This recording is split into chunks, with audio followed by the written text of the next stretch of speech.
इस वक्त की बड़ी खबर चौटाला जैसा एक और घोटाला एमसीडी में। यह आरोप है पूर्व निगम पार्षद एवं पूर्व उपाध्यक्ष स्थायी समिति उत्तरी दिल्ली नगर निगम विजेंद्र यादव का। उन्होंने प्रेस वार्ता के दौरान सहायक अभियंताओं की भर्ती को लेकर कई गंभीर आरोप लगाए हैं और उनके आरोपों की सीरीज का यह दूसरा भाग है।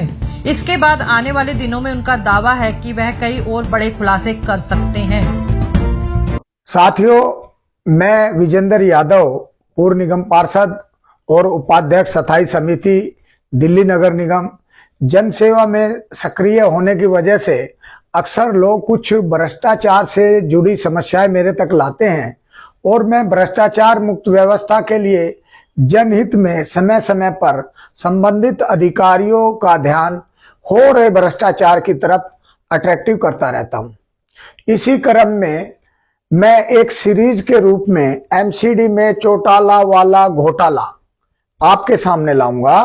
कांग्रेस के समय में दिल्ली नगर निगम में महा घोटाला हुआ, जिसमें अनुमान है कि करीब 150 करोड़ रुपए का निगम को नुकसान हुआ। साथियों, जिस तरह से नगर निगम में कुछ भ्रष्ट अधिकारियों की वजह से करोड़ों रुपए के भ्रष्टाचार खेल खेले जाते हैं, कहीं 40 करोड़ तो कहीं 150 करोड़ रुपए का घोटाला देखने में आता है। आजकल आप पढ़ रहे होंगे कि अखबारों में नजफगढ़ जोन में 350 दैनिक जो वेतन कर्मचारियों को फर्जी तरीके से भर्ती किया गया था और पूरे 7 सालों तक इन फर्जी जो भर्ती कर्मचारी हैं उनको वेतन भी दिया गया। साथियों, आपके और हमारे जो टैक्स के पैसों पर नजफगढ़ जोन ने करीब 40 करोड़ का घोटाला कर दिया। इसकी विजिलेंस जांच जारी है।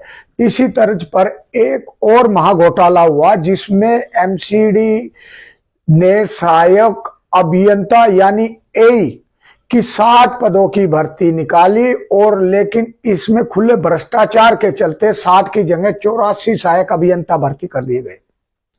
सीईडी, सेंट्रल एस्टेब्लिशमेंट डिपार्टमेंट, यहीं से एमसीडी के जो अधिकारियों का प्रमोशन भी होता है और इसमें बहुत बड़ा व्यापक भ्रष्टाचार फैला हुआ है। आपको विश्वास करना मुश्किल होगा कि इस एमसीडी के द्वारा 60 जो भर्ती में विभाग के द्वारा बड़े घोटाले को अंजाम दिया गया, 60 एक की जगह इन्होंने 84 लोगों को एक ही पोस्ट पर भर्ती कर दिया। बाद में जब यह मामला खुला तो इससे संबंधित बहुत सारे जो मामले को लेकर हाई कोर्ट जाया गया और हाई कोर्ट ने भी प्रथम दृष्टि में ही भ्रष्टाचार को भांपते हुए यह आदेश जारी किया कि जैन आयोग का गठन किया जाए और जैन आयोग ने जांच की।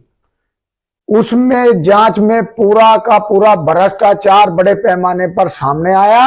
जांच के दौरान यह निष्कर्ष निकला कि भर्ती के दौरान जमकर भ्रष्टाचार हुआ है, धांधली हुई है।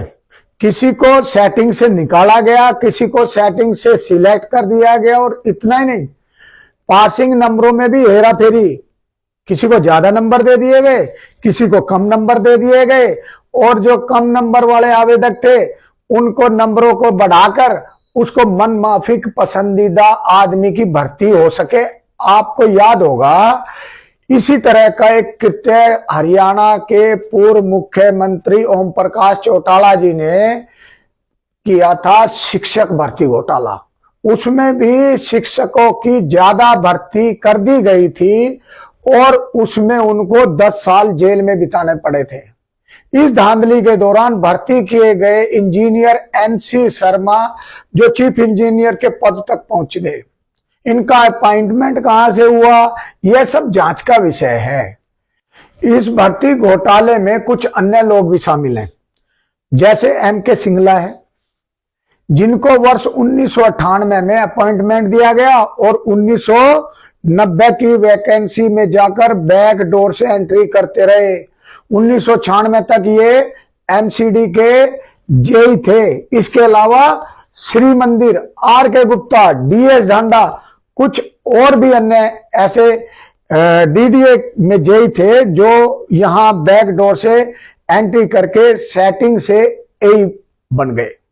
अब इनमें से कुछ रिटायर भी हो गए और ये गाइडलाइंस है कि जो अधिकारी अगर जरूरत से ज्यादा सैलरी ले जाता है तो रिटायरमेंट के बाद उसकी प्रॉपर्टी से रिकवरी करी जा सकती है। ये जांच का विषय है। जब भर्ती 60 की थी तो फिर एमसीडी के द्वारा 84 भर्ती एक ही कैसे हो गई? पब्लिक ग्रीवेंस जो आईटीओ पर दिल्ली का जन शिकायत आयोग है पीजी सेल, उसके चेयरमैन पीके त्रिपाठी जी ने पूर्व चीफ सेक्रेटरी दिल्ली सरकार, उन्होंने तत्कालीन निगमायुक्त पीके गुप्ता जी से जानकारी मांगी गई कि संबंधित रिकॉर्ड उपलब्ध करवाएं, लेकिन निगम ने रिकॉर्ड न होने की बात कहकर इस मामले को दबाए रखा। इसका सीधा सीधा सा हिसाब है कि मामला दाल में कुछ काला नजर आता है जिसे छिपाया गया। ये एक संगीन जुर्म है। इसलिए मैं ये मांग करता हूं कि इस घोटाले से पर्दा हटाकर जो चयन आयोग की जांच है उसके आधार को बनाते हुए इस पर सख्त से सख्त कार्रवाई होनी चाहिए। इसी तरह के भ्रष्टाचार के मामले पर पहले भी माननीय उपराज्यपाल एलजी साहब महोदय ने डीडीए के 2 रिटायर अधिकारियों पर कार्रवाई करते हुए उनकी पेंशन को रोक दिया था और उन भ्रष्ट अधिकारियों के खिलाफ एफआईआर भी दर्ज हुई थी। और इसमें एक अधिकारी इंजीनियर मेंबर था, दूसरा मेंबर फाइनेंस था। ये 2 बड़ी पोस्ट होती हैं डीडीए की। मैंने 1 अगस्त 2024 को इसकी लिखित शिकायत माननीय उपराज्यपाल और निगम कमिश्नर महोदय को दी है।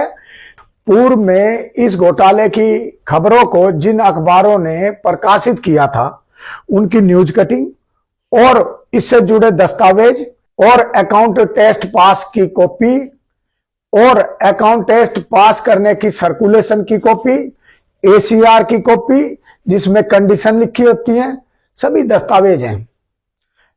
मैं आपको विश्वास दिलाता हूं कहीं जहां भी मेरी जरूरत पड़ेगी मैं इस मामले में इस जांच के दौरान सहयोग करूंगा।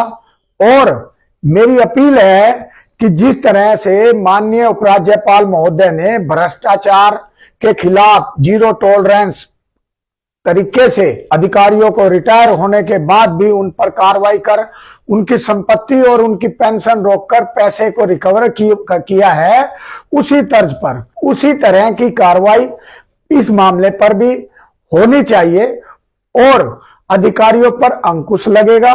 भ्रष्टाचार के खिलाफ कड़ा संदेश जाएगा। भ्रष्टाचार को खत्म करने की उम्मीद को ताकत मिली है। नवनियुक्त निगमायुक्त महोदय से वह जिस तरह से ये कार्यवाही कर रहे हैं उसमें पूरी दिल्ली की जनता को उन पर विश्वास है। भ्रष्टाचार पर कार्यवाही का चाबुक चला रहे हैं, उससे लगता है जल्दी ही निगम भ्रष्टाचार मुक्त होगा। निवेदन भी है इस मामले को संज्ञान में लेकर कार्यवाही करने की कृपा करें।